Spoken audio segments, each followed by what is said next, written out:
Aos 19 anos, tornou-se o presidente de capítulo mais jovem da história dos Nomads. Aos 34 anos, ele comandava o clube de motociclistas mais temido da Austrália como presidente nacional. Com 7 anos na prisão, 4 anos e meio em isolamento e 15 tentativas de assassinato contra ele. A história não começa aí, mas sim com um garoto de 10 anos na habitação popular do oeste de Sydney, aprendendo a usar pistolas enquanto outras crianças brincavam com brinquedos. Eu não era uma criança comum, irmão. Já mexia com arma aos 10 anos. Com 12 anos, ele já estava nas ruas.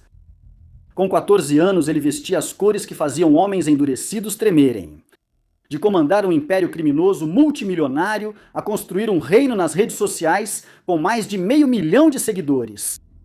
Ele é alguém muito conhecido por várias pessoas diferentes. Primeiramente, ele fazia parte dos Nomads. Agora ele é uma estrela no TikTok e Instagram. De enfrentar uma possível sentença de 30 anos por 4 acusações de assassinato a se tornar uma das vozes digitais mais influentes da Austrália. Ele tem um canal no YouTube, uma linha de roupas streetwear baseada em sua tag do Instagram, uma reinvenção financiada. Ele insiste por dinheiro limpo. Esta é a história de Muddy Tajuri, primo dos infames irmãos Ibrahim, ex-presidente nacional dos Nomads. Muddy Tajuri deixou a presidência nacional dos Nomads. Havia problemas internos. Assumi o clube e agora tudo está estável. Voltei ao meu lugar. Homem que recusou uma oferta de 4 milhões de dólares para voltar à vida de clube. Alguns o chamam de gangster. Outros uma sensação das redes sociais. Mas a suposição, provavelmente com certa razão, é de que você criou riqueza por meio da criminalidade. Por que você assume isso? Não é esse o caso? Por que você pensou isso? Por causa da minha aparência. Com certeza você foi criado com mais sabedoria do que isso, para não julgar um livro pela capa. Como você conseguiu esse dinheiro? De forma legítima, cara. Mas para entender completamente o homem, precisamos entender o garoto que se tornou o príncipe das ruas de Sydney.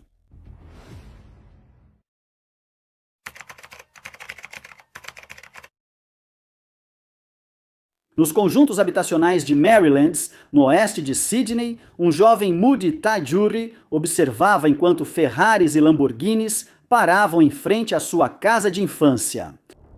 Lá dentro, homens de ternos caros tomavam café com a mãe dele.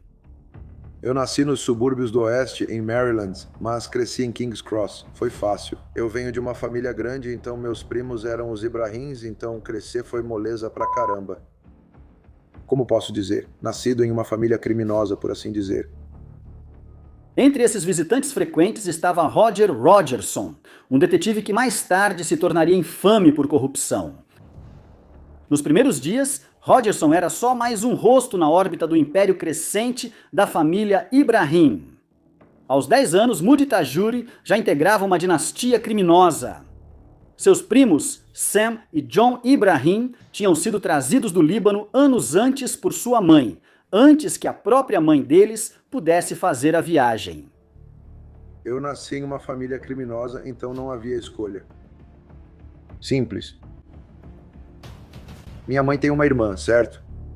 Os filhos dela são os Ibrahims. Minha mãe trouxe John e Sam do Líbano antes da mãe deles chegar aqui. Eles vieram dos mesmos conjuntos habitacionais e dominaram as ruas de King's Cross. E no vasto submundo de Sydney, o nome Ibrahim tinha um peso que até criminosos endurecidos respeitavam. Cheguei a uma certa idade, talvez 12 anos. Meu primo já era um gangster de verdade, tinha saído da casa da minha mãe e chegava em Ferraris, Lamborghinis. Desde pequeno, eu só sabia que não queria ser um desses filhos da PETA nessas casas. Na época, Louis B. e Billy controlavam King's Cross junto com George Freeman. A influência deles ia além da faixa iluminada por neon. Os filhos de Freeman depois ficaram sob proteção de Muddy, mostrando como o poder passava de geração em geração no submundo de Sydney. Mas Sam Ibrahim conquistava seu próprio território. E o jovem Muddy Tajuri observava cada movimento. A passagem de menino da habitação popular à realeza do crime ocorreu de forma tranquila e natural, como um príncipe preparado para o trono. Quando eu estava crescendo, eu não tinha dinheiro para comer. Então, eu experimentei do fundo do poço ao auge. Outras crianças o evitavam. Não recebi convites para aniversários ou encontros após a escola. O estigma da habitação popular o marcava como diferente. Mas Moody Tyler tinha algo mais valioso: poder por associação. As pessoas te menosprezam. Quando eu ia à escola, não era convidado para festas dos colegas porque as outras crianças moravam em casas. O nome Ibrahim abria portas que o dinheiro não comprava. Enquanto seus colegas sonhavam em escapar da pobreza através da educação ou do esporte, Moody estava aprendendo um caminho diferente para o sucesso. Eles eram, em sua época, o rei e o príncipe. Sam, John e eu era o primo mais novo, recém-chegado. Eu morava com eles e os admirava. Tornei-me criminoso ainda criança. Aos 12 anos, ele já usava armas de fogo com orientação de Sam. Luva sempre, era a primeira regra. Eu sabia como engatilhar uma arma, tirar o carregador, talvez com 9 ou 10 anos de idade. Observava meu primo e aprendi a tirar o carregador e engatilhar a arma. Sempre soube que precisava usar luvas ou pegar uma pistola. Observando meus primos. Quando criança, devia ter uns 10 anos. Enquanto outras famílias na comissão passavam dificuldades, o dinheiro fluía na casa dos Tajuri como água.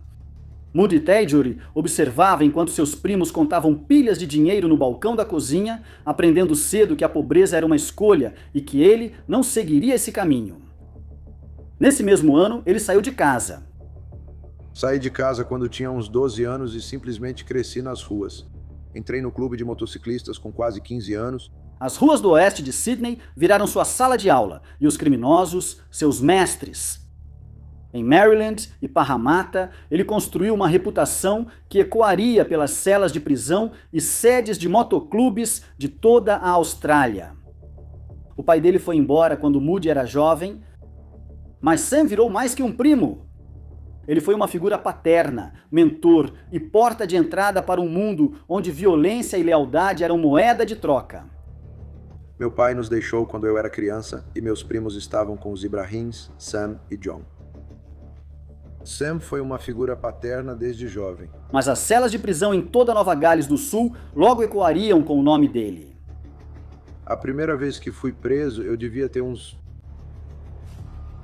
16.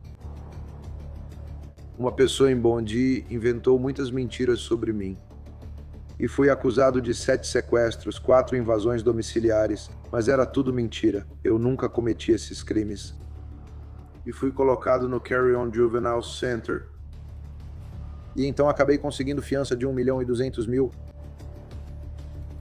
mais adiante. Sim. Então eu provei que sou inocente. Estava voltando para o grupo. A educação das ruas moldaria esse jovem príncipe de maneiras que abalariam o submundo da Austrália em suas bases. Nos conjuntos habitacionais de Maryland, uma dinastia surgia. E Moody Tyler era seu herdeiro aparente.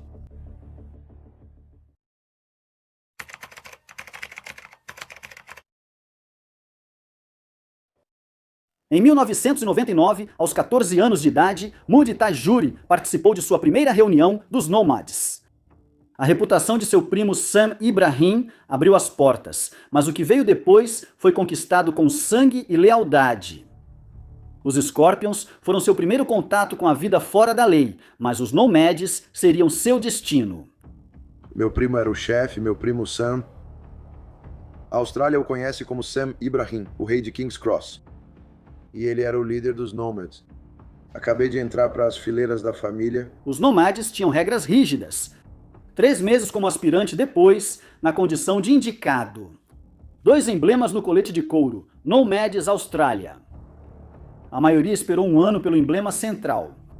Entrei nos Nomads. Levei 18 meses para conseguir minhas cores. Fui expulso, apoiei alguns membros e agora ataco membros. Foi o maldito novato mais demorado da história da porra da vida. Cada pet contava uma história de lealdade provada, respeito conquistado, sangue derramado. Enquanto seus ex-colegas iam ao baile do 9º ano no White Palace e alugavam ternos, Moody Tyler cruzava Sydney com as cores dos Nomads. Eu me lembro do 9º ano. Era do 9º ou 10º ano, eles tinham o baile deles. Fui buscar comida para os meninos dos Nomads. e eu vejo meus amigos no baile deles. Tive que lidar com o baile do 10º ano deles, acho que era isso. Greenwood no White Palace. Não esqueça o lugar. Ele não estudou em salas de aula, mas em sedes de clubes. Big Greg, um dos líderes do clube, se tornou seu mentor. E a primeira lição veio quando Moody apareceu usando Legos em vez das botas Johnny Rebs e jeans Levi exigidos. No mundo dos motoqueiros, até a moda tinha consequências.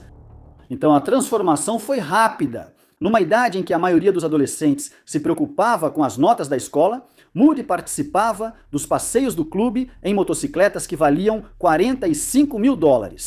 O colete nas costas dele ficava pesado de tantas insígnias. Cada um representava poder, cada um exigia respeito. Os Nomades não eram só mais um clube de motociclistas. Eles eram elite, temidos e respeitados. Aos 19 anos, ele se sentou à cabeceira da mesa como presidente do capítulo, tornando-se o mais jovem da história do clube. King's Cross se curvou ao novo príncipe. Cada estúdio de tatuagem, cada clube e cada esquina prestava homenagem. O garoto dos conjuntos habitacionais agora liderava homens bem mais velhos. Aos 19 anos, fui presidente de um capítulo do clube de motociclistas. Sua reputação cresceu além do clube. Mas a Irmandade tinha seu lado sombrio. Tensões raciais fervilhavam sob a superfície. Uma vez, um membro se referiu aos integrantes do Oriente Médio como o capítulo Talibã. Sangue foi derramado naquele dia. No mundo de mod, respeito não era pedido. Era exigido e imposto com violência se necessário. Mas ter tanto poder tão jovem tinha um preço que logo seria escrito com sangue nas ruas de King's Cross.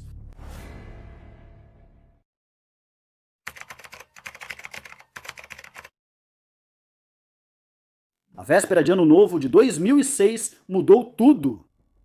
As luzes de neon de King's Cross iluminavam as ruas como dia, enquanto Moody estava deitado no sofá da tatuaria do Sleeve Master, os efeitos da longa noite turvando seu julgamento.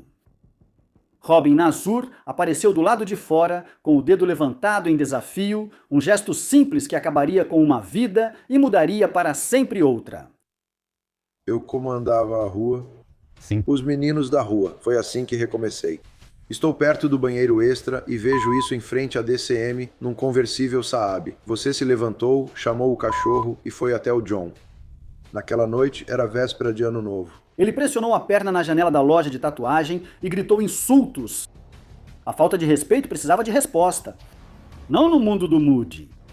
Horas depois, em um estacionamento subterrâneo, tudo saiu do controle. Nasur apertou o interfone e levantou a camisa mostrando uma arma. O confronto era inevitável. Quando terminou, Nasur estava caído, sangrando por um ferimento de faca na perna. Moody disse que desconhecia a arma do comparsa. Foi até a loja sabendo que recebo o aluguel de lá, quebrou a janela e eu só acordei pensando, o que foi isso? Vi a janela quebrada, saí, disse seu cachorro e dei um tapa nele. E ele obviamente ficou lá. E algumas horas depois ele se animou e foi até onde estava a festa, apertou o interfone e disse, desce aqui. Resumindo, nós descemos e... Isso é no estacionamento subterrâneo? Sim, ele morre. E o irmão dele, ele atua? Você acertou uma veia, eu nunca consegui. Não. Você não acertou? Ele foi atingido na perna. Com a faca, é. Ele sangrou até morrer. Sinceramente, nunca soube que meu amigo tinha uma faca, entende? É. Meu amigo está morto agora. Você e Sliman cumpriram pena, não foi? Sim, posso falar sobre isso. Ele morreu, então posso falar abertamente. Ele matou Robin, admiti minha culpa. É. Porque o que a gente pode fazer? Enquanto a vida de Nasur se esvaía, Moody fez uma última ligação para pedir uma ambulância, mas já era tarde demais. Os tribunais chamaram isso de homicídio culposo. 7 anos foi o preço. Mas as prisões australianas não eram como Hollywood retratava. Moody foi acusado não de uma só morte, mas de 4 assassinatos. Fui acusado de 4 assassinatos. Todo mundo em Sydney sabe. Não estou aqui falando besteira. 3 foram retiradas. Ele aceitou o acordo por homicídio culposo, mas afirmou que não deu o golpe fatal. Moody foi preso em 2007 por homicídio culposo, junto com seu irmão Sliman e seu primo Michael Ibrahim. Atrás das grades, o isolamento se tornou seu novo normal. 4 anos e meio em isolamento. O sistema prisional o rotulou como perigoso demais para a população geral. Mas o isolamento não o quebrou. Isso deu origem a algo novo. Então eu fiquei preso por muito tempo, 8 anos. Desses 8 anos passei 5 em isolamento, devido à administração me considerar um risco e uma ameaça ao sistema. A Notorious, criada sob a liderança dele, era uma gangue da prisão que depois se tornou o exército de rua de John Ibrahim. Então, isso abriu caminho para a Notorious, uma gangue de prisão por cerca de 6 anos dentro dos muros da prisão. Na caixa de concreto de sua cela, Moody estudou todas as religiões, questionando sua fé, suas escolhas, seu caminho. Ele leu a Bíblia, a Torá, mas encontrou suas respostas no Alcorão. O isolamento o mudou, mas não da maneira que o sistema pretendia. Ele saiu mais duro, mais focado, mais perigoso. Mas, pela próxima década, a família Nassur o caçaria implacavelmente. Cada clube, cada aparição pública carregava o risco de vingança. Mas as ruas lhe ensinaram a sobreviver, e a prisão lhe ensinou paciência. O preço do poder era a vigilância eterna. E Moody Tajuri pagou por seu trono com sangue.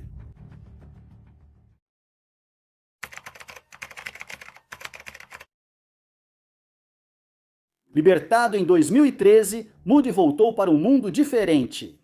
As ruas tinham novas regras e jogadores, mas os Nomads acolheram seu príncipe de volta. Quando eu saí da cadeia, meu irmão voltou para os Nomads e ele me disse para voltar para os Nomads. O retorno dele para casa não teve comemoração, mas sim sangue. Ele tinha contas a acertar. Então eu saí da Notorious e voltei para os Nomads. Sua ascensão à presidência nacional foi novamente meteórica. Com seu irmão Slyman ao seu lado, os irmãos Tajuri se tornaram uma força que fazia até criminosos endurecidos pisarem com cuidado. Os irmãos eram inseparáveis, um exército de 2 homens que controlavam o motoclube mais temido da Austrália. Sob o reinado deles, os Nomads expandiram seu território, sua influência alcançando todos os cantos do submundo de Sydney. Mas a polícia também evoluíram. A recém-formada Força-Tarefa Raptor, liderada pela superintendente detetive Debbie Wallace, caçava motociclistas com precisão militar. Usaremos todas as leis disponíveis para levá-lo à justiça. Wallace virou lenda por seus macacões chamativos e saltos altos nas operações. A polícia de combate a gangues fechou a sede dos Nomads em Wetherill Park durante uma operação dramática. 13 membros foram acusados e altos oficiais da polícia dizem que isso é só o começo. Ela andou entre motos apreendidas, seus saltos batendo no concreto. Na noite de sexta-feira, policiais fortemente armados invadem o reduto dos motoqueiros, a sede deles. Oficiais táticos monitoram seus alvos, 13 membros com insígnias completas da gangue de motociclistas Nomads. De joelhos. Entre os alinhados, Moody e Sleiman Tajor, assassinos condenados e primos da notória família Ibrahim. Pela infração de associação, você será preso, levado de volta e acusado. A equipe de combate a gangues agora conta com leis mais rígidas contra motoqueiros, tornando crime até mesmo o contato entre criminosos. Anteriormente, era necessário que o contato fosse presencial. Agora, isso foi ampliado para permitir que o contato inclua telecomunicações, como Facebook, contato telefônico, etc. As leis contra a associação entre criminosos de 2012 criminalizaram as associações criminosas. O irmão de Moody foi um dos primeiros acusados sob a nova lei. A lei era simples. 3 criminosos conhecidos juntos constituíam um crime. Laços familiares não significavam nada com a nova legislação. O irmão de Moody contestou as leis estaduais contra a associação entre criminosos na Suprema Corte. O poder gerava paranoia. Seu reinado foi violento e expansionista. Enquanto os Nomads cresciam sob sua liderança, também aumentava o número de inimigos. Cada decisão tinha peso. Cada ordem tinha consequências. Do seu trono na cabeceira da mesa, Moody controlava um império construído sobre lealdade e medo. Porque eu sempre vivi minha vida assim. Siga meu exemplo, e se vacilar, eu quebro sua cabeça. Quer andar comigo? Então faça o que eu mandar. Você faz o que eu faço. Se você recuar para alguém, eu acabo com você. Se você roubar dos seus irmãos, eu acabo com você. Se você mexer com as mulheres dos seus irmãos, eu acabo com você. Venha com princípios e ande comigo. Vai se dar bem. Sempre vivi assim, seja como líder nacional ou liderando uma equipe comum. Os velhos códigos estavam morrendo. A irmandade que antes definia a cultura dos motoqueiros estava se erodindo, substituída por suspeita e traição. Ninguém o avisou que seu trono era de areia movediça. Ninguém contou a ele que quanto mais alto se sobe, maior é a queda. A mudança estava chegando. Nem o rei dos Nomads poderia impedir isso.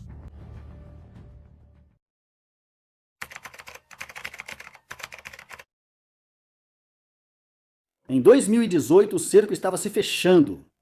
Moody sentia isso em todo lugar, nas sombras que o seguiam, nos sussurros entre sua própria equipe, na paranoia crescente que dominava cada um de seus movimentos.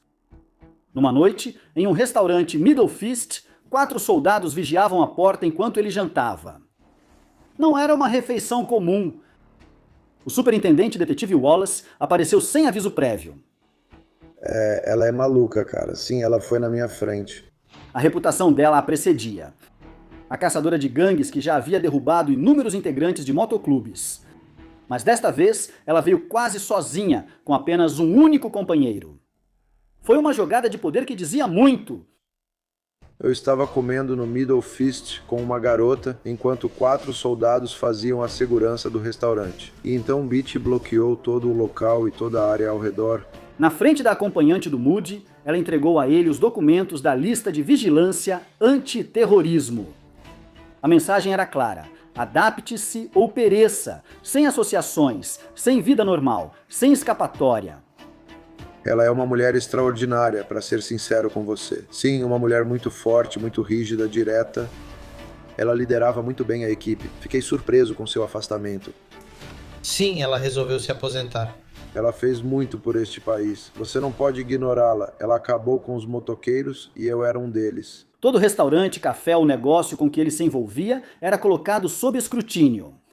A namorada dele foi mandada sair e teve um segundo para sair do prédio. Sentou-se à mesa, foi até a moça e disse: "Você tem um segundo? Sai da pá." Ela saiu e ele veio direto até mim. Ele disse: "Você não vai ter namorada, você não vai ter nada. Você precisa sair dessa vida. Uma chance. Entregue suas cores." Ele disse que arruinaria minha vida e depois me deu essa coisa de terrorismo. A lista de vigilância antiterrorismo. Eu estava na lista de vigilância antiterrorismo. Eu perguntei: "O que é isso?" Ele disse: "Você não está mais na lista de motoqueiros." Ele falou: "Agora é um jogo totalmente diferente para você." Ele me entregou, li e passei ao advogado. Ele disse: "Pelos números, vão te prender." Afirmou: "Se seguir com essas cores, não tem conversa." Perguntou: "Conhece as diretrizes?" Eles listaram umas 15 coisas que descumpri. Não dava mais para eu ser motoqueiro. Isso não era só aplicar a lei, mas destruir sistematicamente uma vida. A pressão também aumentou dentro do clube. A paranoia tomou conta. Moody passou a suspeitar que seus irmãos conspiravam contra ele. As ruas sussurravam sobre contratos de morte, sobre jogos de poder internos. Após 20 anos no clube, depois de ascender ao seu posto mais alto, ele enfrentou uma escolha: sair ou morrer. Quando perde a confiança nas pessoas, e você está vivendo em um mundo perigoso, você não tem escolha a não ser ir embora quando sente que, se eu ficar nesse ambiente, vou ser assassinado. Eu simplesmente senti que não havia mais amor ali. Assim, do lado deles, não havia mais amor por mim. Então eu simplesmente não queria mais estar nessa vida. As táticas do Esquadrão Raptor eram implacáveis. Bloqueavam ruas inteiras quando ele jantava. Eles seguiam cada movimento dele. Em 2019, Moody tomou uma decisão sem precedentes. Diante de centenas de seguidores em uma live, ele queimou as cores do clube. O ato supremo de desafio e rendição ao mesmo tempo. O colete que carregou seus emblemas, seu orgulho, sua identidade por 2 décadas virou cinzas. O príncipe entregou sua coroa. E então, sim, estou ao telefone. Queimei minhas insígnias. Postei ao vivo queimando elas e fui embora. Tentaram matá-lo após ele queimar suas insígnias.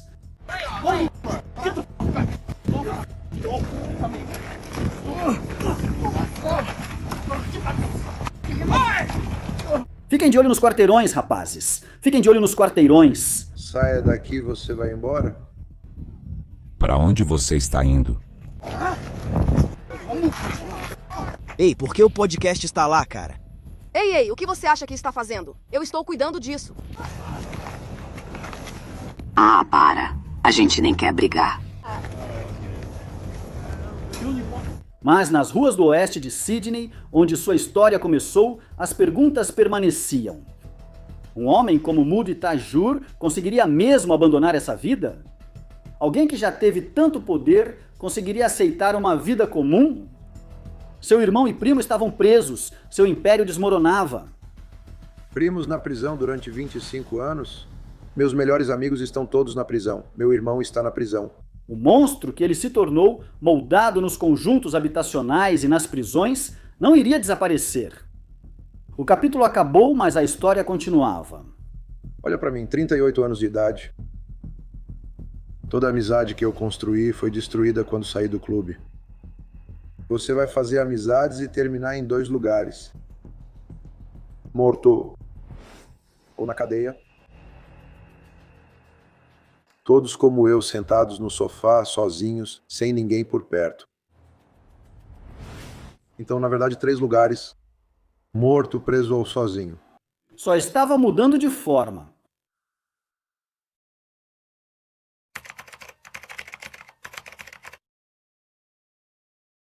Hoje, Moody Tajur lidera um tipo diferente de império. Sua conta no TikTok, Can't Fight Fate 14, fatura mais que muitas operações de rua, gerando centenas de milhares de dólares mensais. Tem uma página no TikTok chamada Can't Fight Fate 14 e eu não estou nem brincando, eu sou o rei do TikTok.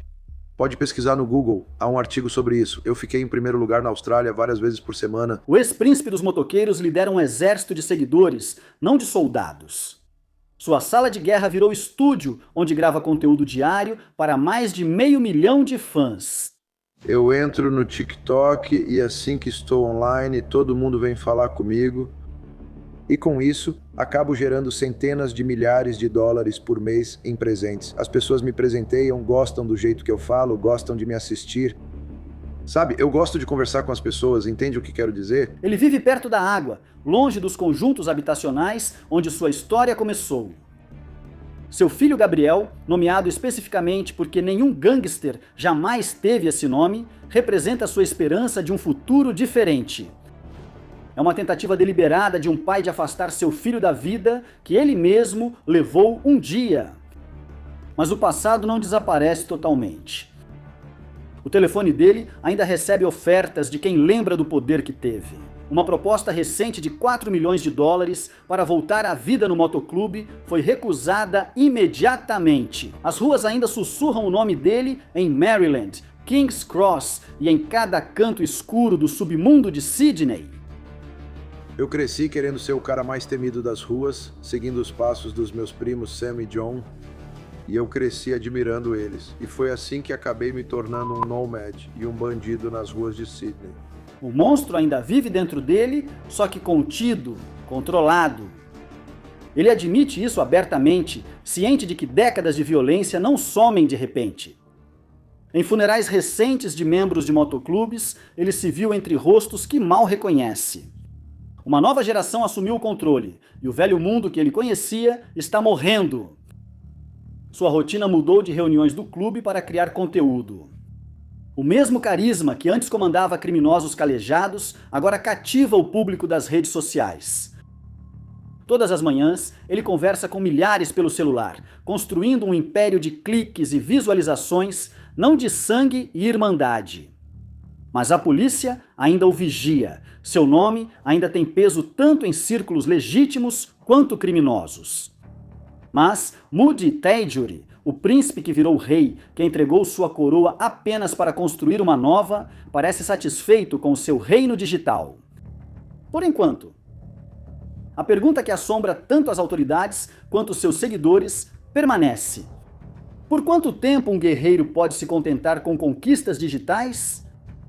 Só o tempo dirá. Mas, no cenário de poder e influência que evolui rapidamente, talvez Moody Tajur não tenha entregado sua coroa afinal. Ele apenas a refez para uma nova era.